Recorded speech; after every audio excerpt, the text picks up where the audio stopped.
Knock knock. Hiya. So we're just about to inoculate some oak logs at Amber Woodland, which is where we're going to be running some courses, and our aim here is to try and make an all year round edible garden.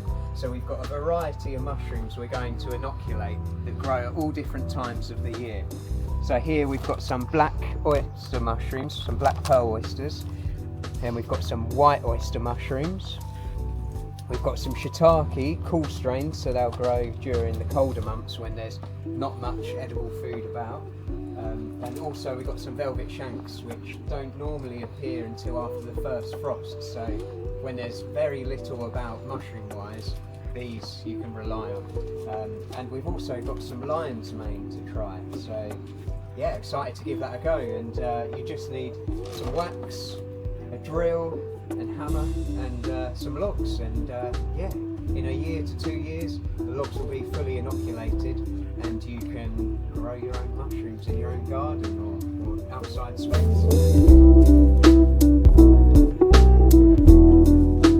So for this process it is important to choose the right log. You want to use hardwood like oak, which we're using, and avoid coniferous wood, because these contain antifungal properties and will actually hinder the process of the mushroom's growth. Size matters when it comes to mushroom dowels, so you want to choose a log that's about 1 metre length with a diameter of 150mm to 200mm. The logs need to be recently felled and no older than 6 weeks old, as your intended strain might be outcompeted by other fungi. Time to melt the wax and get drilling.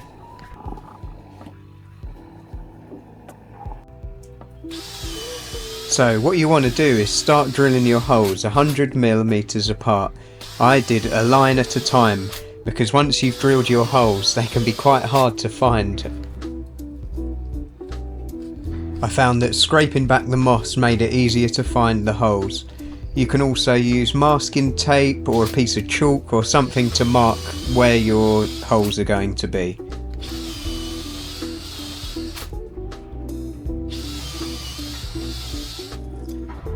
And you just want to keep repeating this process, do one line at a time, fill the holes with the plugs, tap them in, and then seal them with wax.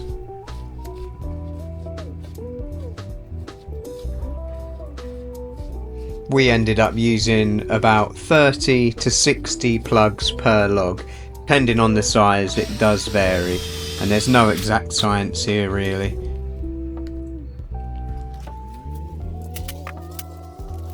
These are what the dowels look like, which are basically mini versions of the logs and have already been inoculated with the mycelium. We're just upping the scale here. You just want to rinse and repeat this process until all your dowels are gone, making sure to seal every hole with wax after you've inserted the dowel. You also want to seal both of the cut ends of the logs with wax. This will stop other fungus from trying to outcompete your intended strain.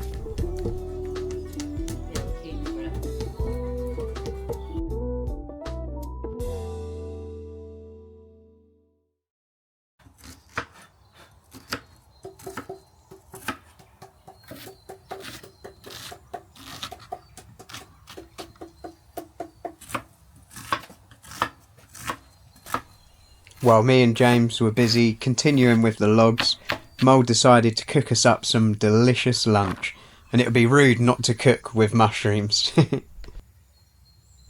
We had a mix of white button mushrooms and shiitakes. Unfortunately these weren't foraged.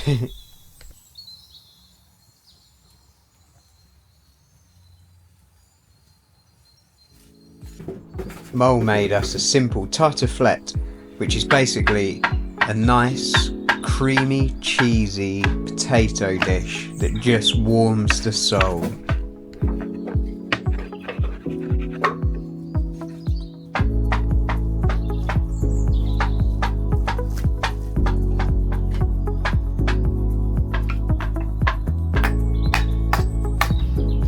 While Mole did the prep, we finished off the last of the plugs and got the fire roaring so we could cook on the campfire.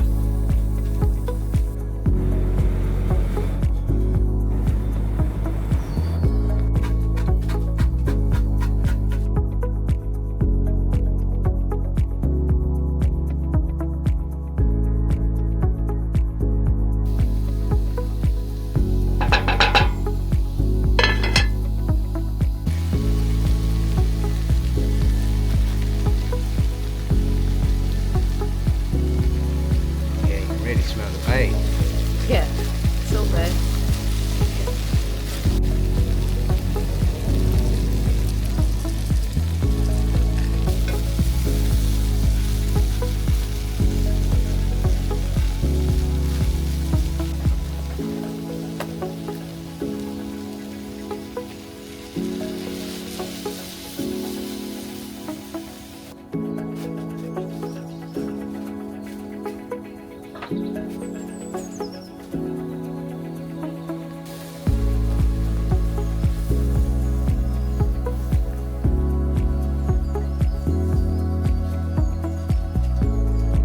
It was just what we needed after a bit of hard work.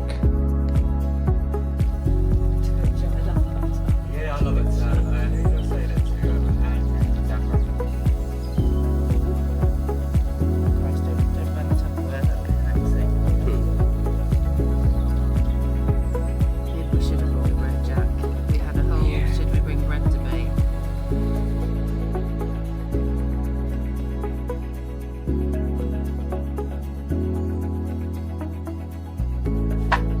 And here they are, all finished, ready to be taken to their forever homes and stacked in their individual strain piles.